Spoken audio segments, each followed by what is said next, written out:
ඔහුට වශී වුණා. තව සමහරු ඔහු ළඟ පදිරි වුණා. තවත් සමහරු ඔහු නිසා බේරුණා. හැබැයි රංගපු රැඟිල්ලට අන්තිමට ඔහුට ඇතුළට යන්න වුණා. මේ ටික්ටොක් රැඟිල්ලේ රජු කිරිසමන්.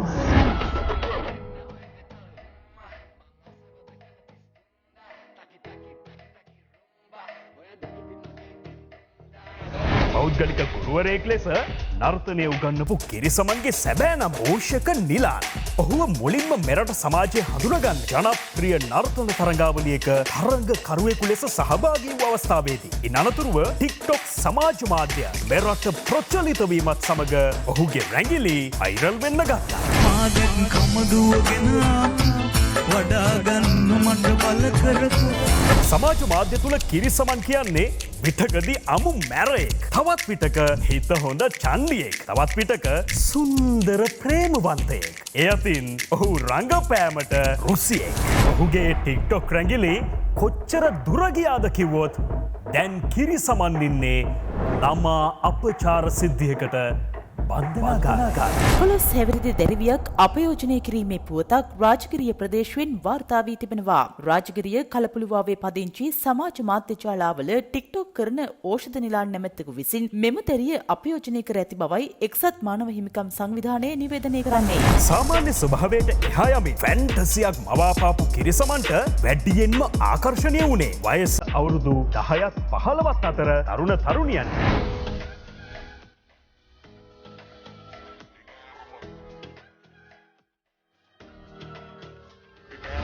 තරින්දේ එලෙස කිරිසමන්ට ආකර්ෂණය වූ තවත් තරුණියක්. ඇය අවස්ථා කිහිපයකදීම කිරිසමන් සමග රාත්‍රී සාද ගණනාවකට සහභාගී වෙලා තියෙනවා.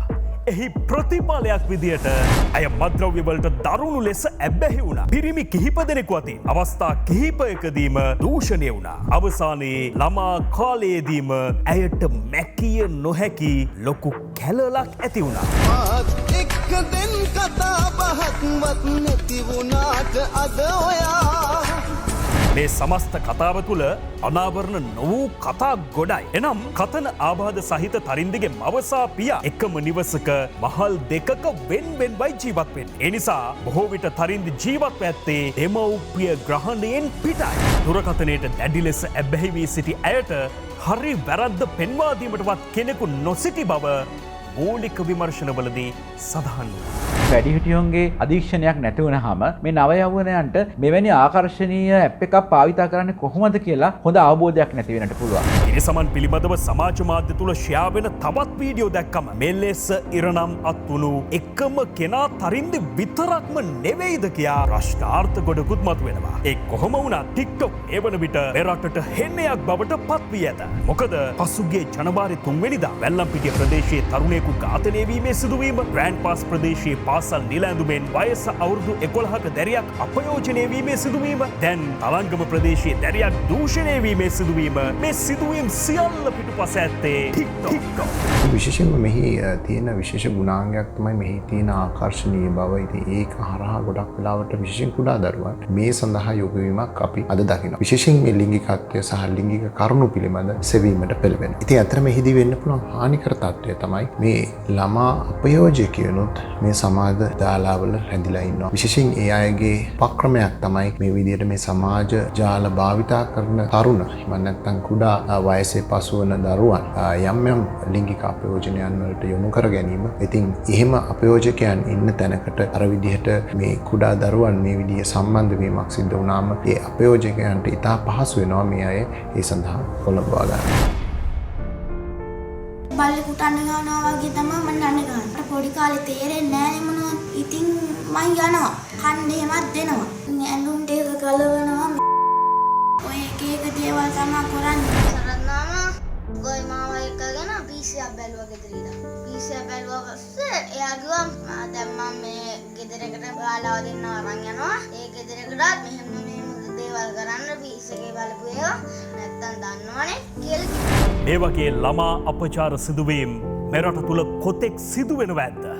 ඒත් කිරිසමන් සිදුවීම වගේ ඒවා එළියට ආවෙන්නේ නැහැ. ප්‍රවණතාවයක් විදිහට ගත්තට පස්සේ මේ විදිහට මේ සායනවලට එන ඒ වගේම තමයි පොලිසිය හරහා වේවා නැත්නම් මේ නීති මාර්ගයට යොමු වෙන පිරිස අපි සාමාන්‍යයෙන් සලකන්නේ 2% විතර කියලා. 98%ක්ම මේ වගේ සිදුවන අපචාර අපයෝජන ඇත්තටම වාර්තා වෙන්නේවත් නැහැ. මොකද සමහරක් වෙලාවට තියෙන ලැජ්ජාව හින්දා සමහරක් වෙලාවට මෙහි තියෙන සමාජීය බලපෑම හින්දා පවතින නීති පද්ධතියේ තියෙන යම් දුර්වලතා හින්දා ඉතින් ඒක හින්දා ඇත්තටම අපිට සමීක්ෂණ සිදු කරලා නැහැ මේ සම්බන්ධයෙන් ගණනක් වශයෙන් කොච්චර අපයෝජන ලංකාවේ සිද්ධ වෙනවද කියන නමුත් දල වශයෙන් ඒක සැලකිය යුතු ඉතාම වැඩි අගයක් කියලා අපිට හඳුන්වන්න පුළුවන්. මෙරට ටික්ටොක් පරිශීලකයන් අතර පමණක් ජනප්‍රිය වී සිටි කිරිසමන් මේ සිදුවීමත් එක්ක රටම කතා වෙන කුප්‍රකට තරුවක් වුණා. කිරිසමන්ඩු මේකගේ නම පොරක්ලු ටික්ටොක් ලෝකේ කිරිසප්පයෝ දූෂණය කළ මට නම් මේ කවචීකේ තොට නංගි කෙනෙක් ඉන්නවා නම් කිරිසමන්ත තෝගේ නංගිට වෙන එකෙක් ඇවිල්ලා තෝ කරා වගේ කරොත් තෝ මොකද මේ මිනිස්සුන්ට කරන්නේ?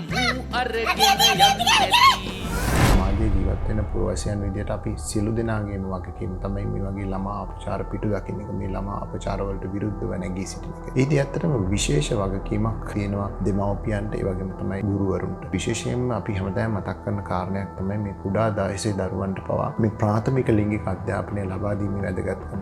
ඒ වගේ ලිංගික අධ්‍යාපනයක් ලබා දුන්නොත් අඩුමතර මේ එයාට පුළුවන් වෙනවා මේ සිදුවන්නේ තමන්ට නොසුදුසු දෙයක් කියන එක තේරුම් ගන්න. විශේෂයෙන් අපි දන්නවා අපේ රටේ නීති පද්ධතිය තුල ළමා අපචාර එරෙහි වෙන්න නීති පද්ධතියක් තියෙනවා. එහිදී පොලිසිය විශේෂ ඒකක තියෙනවා මේ සඳහා. ඒ වගේම තමයි ළමා කාන්තා අධිකාරියක් වෙනම පිහිටවල තියෙනවා. ඉතින් අතරම මෙවැනි ආයතන වලට මේ දේවල් දැනුම් දීමෙන් අපිට පුළුවන්කම ලැබෙනවා මේ පිළිබඳ කටයුතු කරන්න. ඒ වගේම තමයි අනාගතයේ වෙන්නට යන්න තියෙන යම්කිසි අපයෝජනයක් අපිට බලන්න.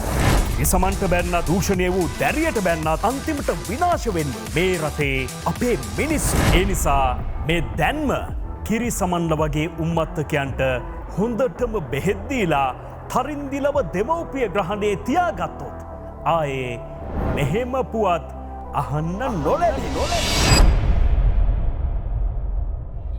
පිංචි හාව නටන ලොව ගැන දැනුමක් නැති පුංචි කෙල්ල රවටාගෙන මූ අරගෙන යන්නැති අපයෝජන කරාට මේ 11 හැවිරිදිදුව කැපුවත් මදි අල්ලාගෙන කිරිසමන්ගේ ගුණ්ඩුව